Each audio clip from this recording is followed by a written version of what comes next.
la mort de Larry Hagman, alias J.R. Ewing, la star de Dallas. Homme d'affaires, souvenez-vous, machiavélique. Il avait 81 ans, il tournait toujours dans la série, recréée 20 ans après. Fêtard invétéré, il a brûlé la vie par les deux bouts. Ses cendres devraient d'ailleurs être dispersées dans un champ de cannabis, selon sa volonté. L'eau, le feu, le vent et même la boue pour tout recouvrir. À cette altitude, on ne voit que la violence du choc. Pas d'habitants, pas de voitures qui roulent, pas de vie. Simplement ces ruines encore fumantes dans ce quartier paisible du bord de mer dans le New Jersey, à une centaine de kilomètres au sud de New York. On vous laissera pas tomber, je vous le promets. Ça va aller. Vous êtes vivante. C'est l'essentiel. On va s'occuper de vous. La folie ici à Chicago, dans ce palais des congrès. Il y a une joie immense que vous allez peut-être pouvoir lire dans les visages. Vous voyez, on fait la queue leu ici pour rentrer dans cette salle. Il y a des drapeaux absolument partout depuis l'annonce de la victoire de Barack Obama par CNN. Après 24 heures d'attente angoissée, les résultats sont enfin tombés à 22h30. Le nouveau président de l'UMP, c'est lui, Jean-François Copé. J'ai décidé, avec les députés qui me suivent, de constituer un groupe parlementaire qui aura pour nom le Rassemblement UMP. Moi, j'en ai marre de ce foutoir. Hier, Nicolas Sarkozy impose aux deux, François Fillon et Jean-François Copé, une sortie de crise. Et là, ce matin, à nouveau, on est dans l'impasse.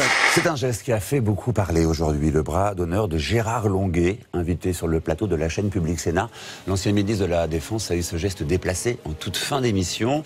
Une réaction, selon lui, à une question d'une journaliste qui lui a demandé de réagir à cette demande de l'Algérie d'une reconnaissance franche des crimes perpétrés à leur encontre par le colonialisme français. Voici la photo du jour sur Internet. Une provocation mise en ligne par Lance Armstrong sur sa page Twitter. Le cycliste américain contemple ses 7 maillots jaunes qui viennent pourtant de lui être retirés. Il n'y a plus de renouvellement de la population, quoi, ça rime. On va voir un pays d'homo, et ben alors dans 10 ans, plus personne. Non, c'est stupide, c'est stupide.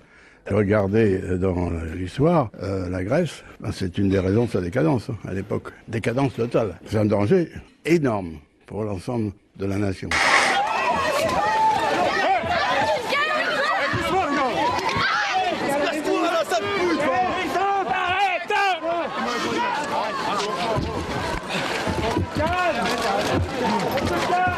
Vas-y, gros con!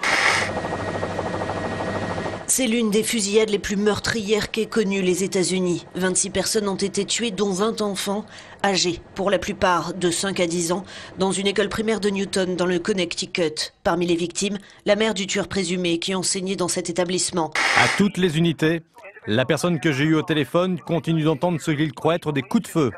Ces photos prises peu de temps après témoignent autour de l'école de l'effroi suscité par le tueur. À 20 ans, Adam Lanza était un solitaire décrit comme un jeune homme discret, un peu à part et même parfois socialement très bizarre. À l'inverse de la plupart des jeunes de sa génération, par exemple, il n'avait apparemment pas de page Facebook. Pas beaucoup d'amis non plus, selon ses voisins.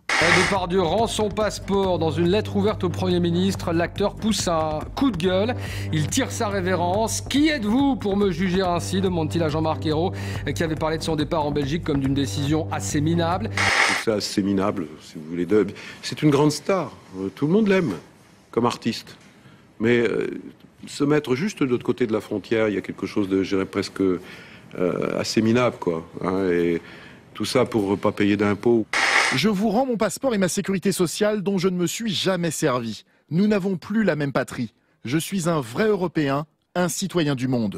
Au-delà de la personnalité, au-delà du talent, c'est une forme de déchéance que je trouve dommageable. Mais est-ce que c'est pas le mot... Oui, déchéance. une sorte de déchéance personnelle que je trouve dommageable.